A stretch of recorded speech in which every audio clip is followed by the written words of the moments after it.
Alam mo ba na sa halagang 100 pesos ay pwede ka na mag-umpisa mag-ipon na may interest pa. Take note, may interest at pwede pang madagdagan ang transaction limit mo sa GCash.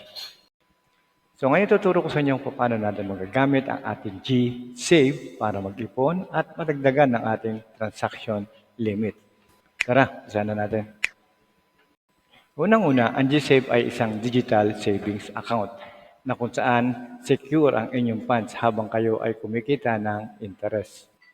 Ang mga GSave users ay pwede mag-open ng savings account na kahit ano sa ating mga marketplace banks katulad ng Uno Bank, Maybank, BPI at GSave Bank.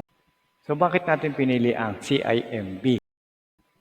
Ang GSave ay isa sa mga bangko na binuo ng CIMB at ng GCash. Okay, ang mga features nito ay unang-una, ang CIMB ay nag-o-offer ng pinakamataas na interest per annum. Nasa 2.6%. Okay, wala silang minimum deposit, wala silang maintaining balance, at minimum balance na para kumita ay 0.01 centavos. Imagine ha. At ito ay regulated ng Bangko Sentral ng Pilipinas, kaya safe na safe tayo dito. Okay, so how to open an account with CIMB? So unang-una, mag-open tayo ng ating GCash account and then open natin yung G-Save o i-click natin yan. Apat na partner banks. Unang-una ay ang Uno Bank, yan yung tinatawag na Uno Ready. Maybank, yan yung Easy Saves. BPI, yung My Saves app, saka yung CIMB na G-Save. Natin pag nag-open tayo ng savings account sa CIMB. Okay, unang-una ay 2.6% interest rate annually. Okay, pinakamataas po yan. So, wala tayong maintaining balance at pwede tayong mag-withdraw and deposit any. So meron lang tayong mga minimum requirements bago tayo makapag-open ng account sa CIMB.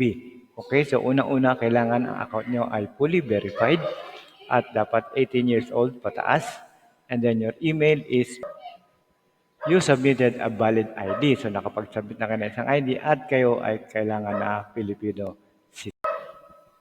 Okay, kailangan natin i-fill out ang lahat ng personal information na itatanong ni GCash. Okay, so piliin nyo lang dyan. Okay, so sagutan nyo lang lahat ng information. And then sa ilalim mapapansin nyo yung CIMB Bank Policies saka yung optional promos and offers. So i-click po natin yan pareho. And then click natin sa ilalim yung kulay blue, open, save. And then sa ilalim mapapansin nyo yung CIMB Bank Policies saka yung optional promos and offers. So i-click po natin yan pareho.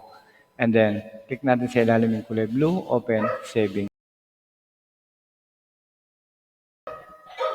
Okay, after nun, mapapansin nyo na yung savings account opening successful. Sasabihin nila sa iyo na congratulations, we have opened a savings account for you.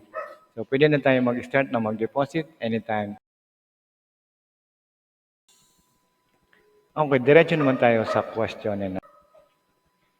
Safe ba ang G-Save? Okay, yan ang marami nagtatanong sa lahat ng mga digital banking ngayon. Lahat po ng local na digital banking ay safe, especially kung control na po sila ng Bangko Sentral. Okay? Just like any other operating banks within the Philippines. Okay? So, complete po. Safe na safe po ang GCash. Is GCash to CIMB free? So, libre ba ang pag-transfer ng mga funds o ng ating deposit and withdrawal? So, no need to transfer funds from GCash account to CIMB account. Lahat po yan. Connected ba ang CIMB Bank sa GCash? Actually, yan po ay collaboration between the CIMB at ng GCash. So, first ever bank account that can be opened and maintained straight from the GCash app. Okay, so hindi nyo na po kailangan lumabas ng app at sa loob po mismo ng GCash ay meron na tayong CIMB app. Okay, no initial deposit, no maintaining balance, no lock-in period, and no hassle in moving funds to and from your GCash. So, paano naman tayo mag-withdraw ng money from GSave?